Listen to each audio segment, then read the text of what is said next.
Untuk pohon sebesar ini apakah kita sudah perlu sortir akar ya, Bang Asep? Kira-kira. Kalau untuk sortir akar sebenarnya tidak masalah mau disortir dari kecil. Dari kecil. Dari bahan kecil gini, kita tinggalkan beberapa akar saja yang penting seperti ini untuk alur.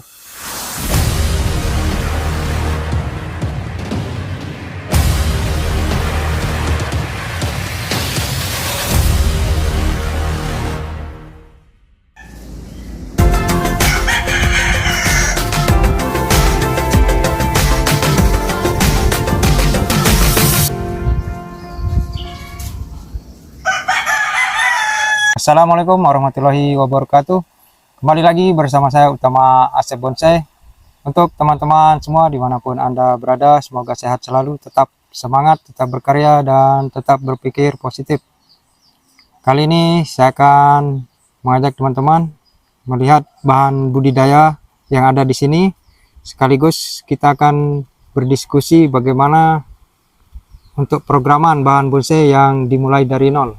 Oke teman-teman, kita simak selanjutnya. Alhamdulillah. Oke teman-teman, kita lagi berada di lahan ground Bapak Haji Jalal. Posisinya di Grong, Lombok Barat. Komunitas Bonsai damai bahagia selalu. Bonsai damai bahagia selalu. Oke teman-teman, di sini programan dimulai dari bahan-bahan sebesar jari ada, sebesar lengan ada, dari cangkok dan stekan.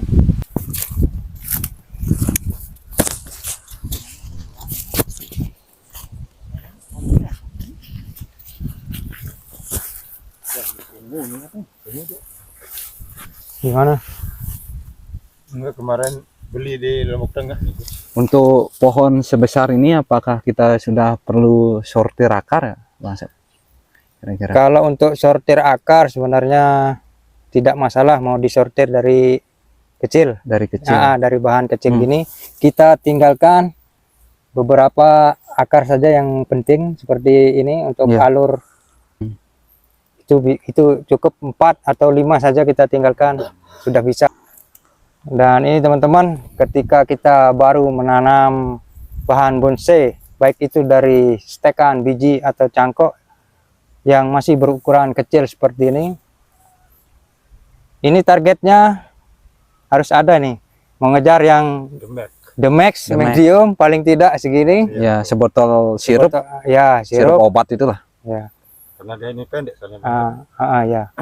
Berarti ini kita harus besarkan dulu batangnya otomatis karena ini kecil kan. Nah, ini kecil, kita harus los dulu, jangan diganggu percabangan. Apakah kita perlu kawat dulu?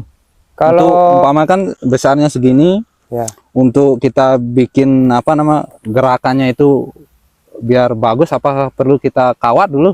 Kalau untuk penggunaan kawat, nah ini kita maunya bentuknya seperti apa dulu ini? Batang utamanya. Ini kan gerak dasarnya sudah ada seperti ini kan?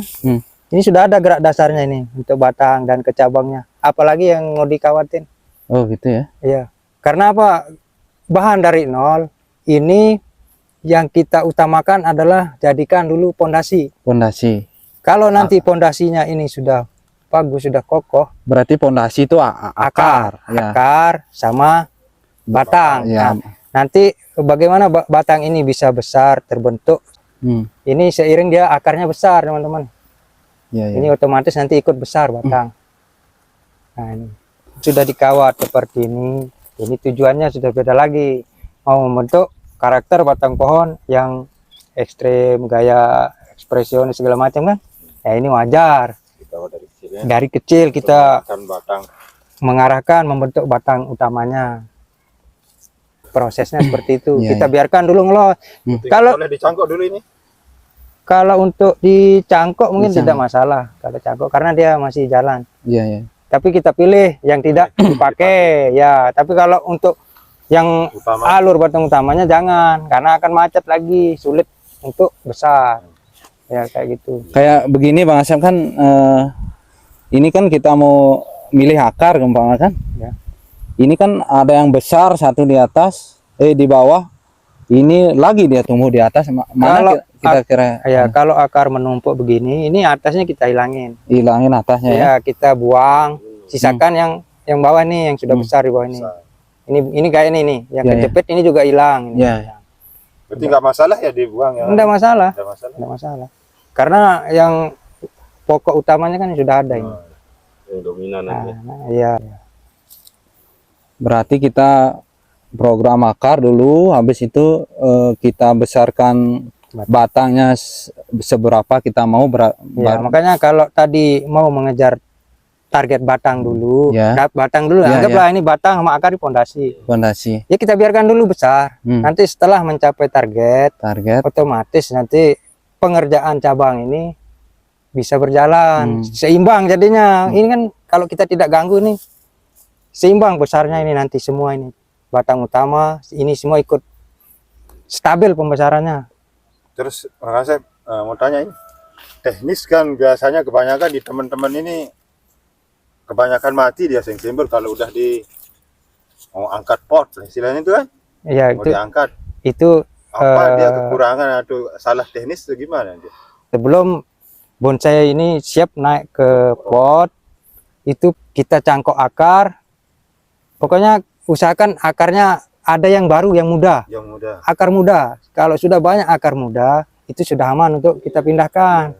Tapi kalau masih akar yang lama, itu otomatis rawan, mati. Dan untuk ini biasanya kita gundulin atau di pruning dulu, habisin dulu. Ayo kita bertanya di beringin sekarang, yuk.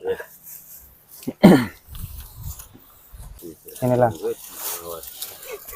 Berarti untuk hama ini perlu kita perhatikan berarti ya?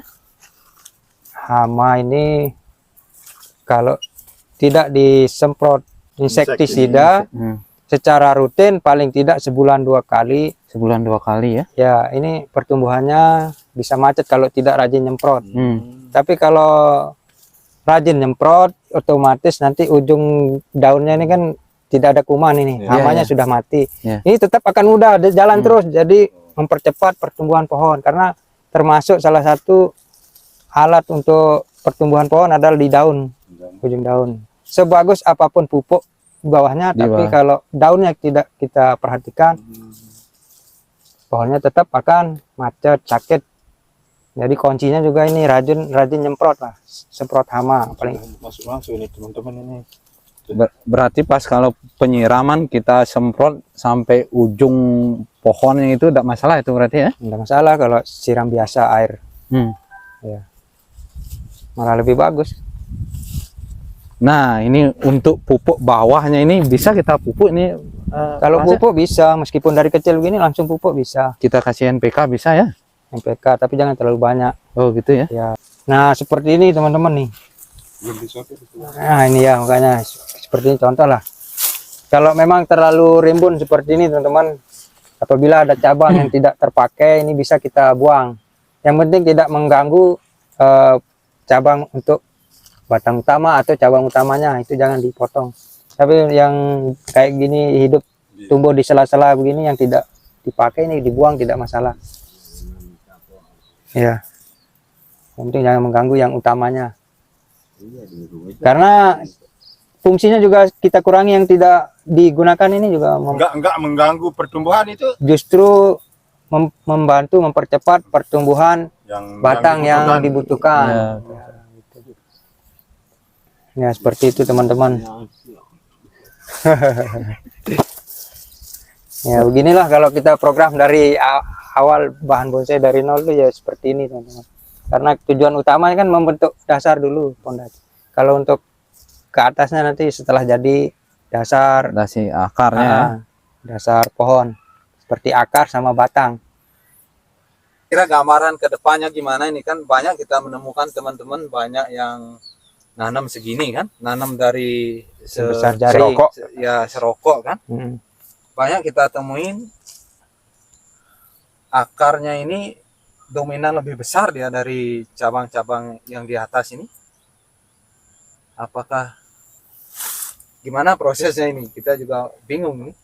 Kalau memang sudah melewati besar, ini bisa kita stop sebenarnya, teman-teman, tidak jadi masalah ini. Meskipun ini kita biarkan besar juga tidak masalah nih, teman. Ini nanti jadi bonggol, termasuk ini. Akar jadi bonggolnya. Iya, jadi bonggol. Ini membesar, otomatis kan menyatu lagi dia, ketarik. Jadi ini tidak, bentuknya nanti tidak seperti ini, besar, kecil gitu. Pasti dia nanti bisa seimbang. Selama ini kayak tadi jangan dipangkas, diganggu, supaya batangnya ini cepat besar. Iya. Kayak gini kan, ini nanti bebas sih pilihannya mau pakai yang mana batang utamanya. Kalau sama besar cabang sama batang utama, otomatis jadi batang dua. Pohonnya twin. Ya gitu. Tapi kalau ini mau small apa? Small kan, ngejar small. Kalau mau dipotong dari ukuran segini, kita rencanakan untuk cabang utama, enggak apa-apa kita kurangi ini potong. Kita potong di sini, atau ini dipotong dulu di bawah apa, di atas tunas pertama ini, memancing tunas baru keluar. Ini bisa dipotong dari sekarang. Kalau mau nyari pohon kecil. Tapi kalau pohon setinggi segini, ya, kalau kita bikin besar bisa nggak? Bisa. Ukurannya berapa gitu? Misalnya kalau biasanya iprik kan semakin besar semakin bagus harganya. Iya. Bisa jadi besar ini. Kita biarkan saja. Biarkan sudah tumbuh. Nanti kan yang main juga ini kan batang utamanya. Ini yang main nanti. Ini kan bisa main. Ini besok besar ini kan. Pokoknya memang kalau dari kecil gini tidak bisa kita mau bayangkan seperti ini terus bentuknya. Berubah. Pasti dia berubah. Ya, berubah semakin besar. Ini besar, sudah lain cerita. Makanya kalau mau ini dari sekarang juga kurangi aja yang ini sebenarnya. Yang ini, yang di belakang ini? Yang ini. Yang ini? Ya. Oh, ini dibiarin ya? Kan yang satu ini untuk backgroundnya. Baru juga ini mancing yang lain nih. Untuk berbesar. Ya, cepat besar. Jenis iprik yang dibilang teman-teman paling cepat besar ini. Ya. Kayak kalau di Lombok dibilang iprik lo, ya. Iprik lo. Karena cepat sekali, soalnya ini dari puasa udah segini dia. Kira-kira untuk penanaman pertama kita gini kan dia, kalau yang ini kan naik sebar datar gini kan. Ya. Kira-kira dari nanam pertamanya kita agak cembung. Ya agak cembung, isi tatakan di bawahnya. Ya. Bisa kira-kira ya? Memang saya selalu seperti itu. Oh gitu ya? Ya, saya tatakan, saya taruh tanah di atasnya gini. Jadi dia kayak gini dia. Bikin tumpengan itu. Iya. Kalau rata ya gini resikonya. Lurus. Kadang naik kan? Iya, iya. Makanya paling tidak satu genggam lagi nih taruh di atas. Jadi akarnya dia ngarahnya turun.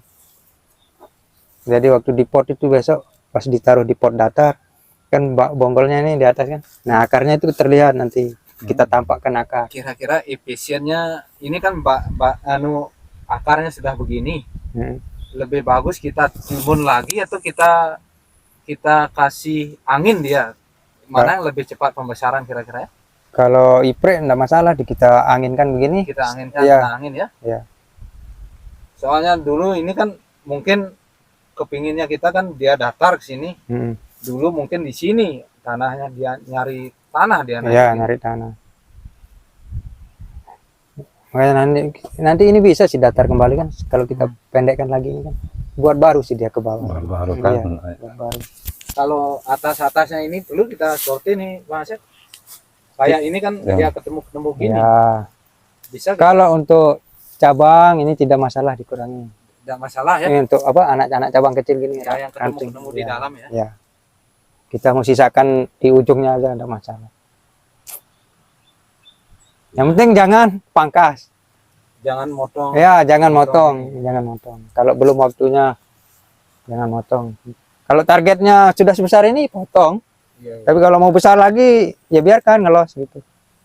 Sayang deh ini sudah main besar. Kalau segini kan? Ya, makanya Pak Kadek ini kan, misalnya ini cabang lurus. Ya.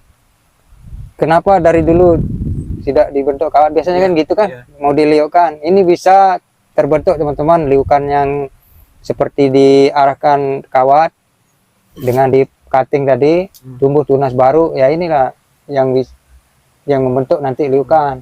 Cabang barunya yang tumbuh di bawah nih. Ya. Pokoknya kita manfaatkan titik tumbuh cabang untuk arah.